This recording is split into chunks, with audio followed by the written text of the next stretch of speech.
নমস্কাৰ, স্বাগতম জনাইছোঁ অন্য এটা ভিডিঅ'লৈ। আজি এটা বিশেষ দিন।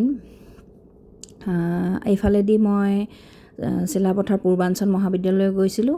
ঘূৰি আহি ইয়াতে 7th হেভেন কেকৰ দোকানখন ইয়াতে সোমাইছোঁ কেক এটা লওঁ বুলি বিশেষ কামত।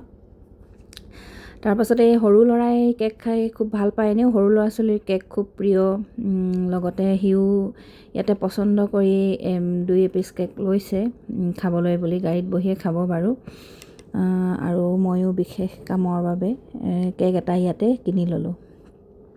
সন্ধিয়া সময়ত ঘৰৰ পৰা ওলাইছোঁ কেকটো লৈ। আমি আটাই গৈছোঁ আৰু ওলাই গৈছোঁ, কেকটো গাড়ীতে লৈ গৈছোঁ। গৈ আছোঁ এখেতৰ বন্ধুয়েকৰ ঘৰলৈ বুলি।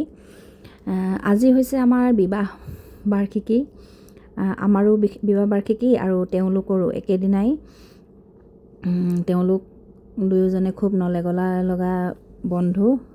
গতিকে আমি দুয়োটা পৰিয়াল একেলগে মিলি ইয়াতে কেক তেওঁলোকৰ ঘৰতে কেক কটাৰ লগতে খোৱা বোৱাৰ ব্যৱস্থা কৰা হৈছে। তেওঁলোকে আটাইবোৰ আয়োজন কৰিছে বাৰু।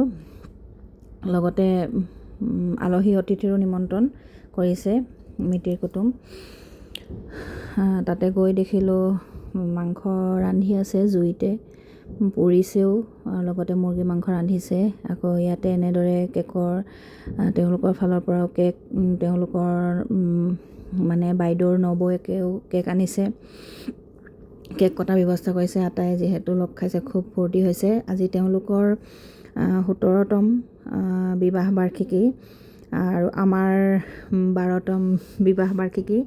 বিবাহ বাৰ্ষিকী বুলি এনেই একো পতা নহয় বাৰু, এনেই ফূৰ্তি কৰিবলৈকে অকণমান কৰা হৈছে। ল'ৰাহঁতৰো পৰীক্ষা যিহেতু শেষ হ'ল কেইদিনমানৰ আগতে।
কেক খোৱাৰ অলপ পাছতে আমি আকৌ ভাত খাবলৈ বুলি ল'লোঁ।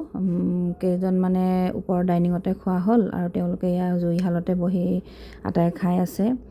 আৰু খোৱাৰ পাছতে আৰু আমাৰ উভতনি যাত্ৰা ঘৰলৈ বুলি। ধন্যবাদ।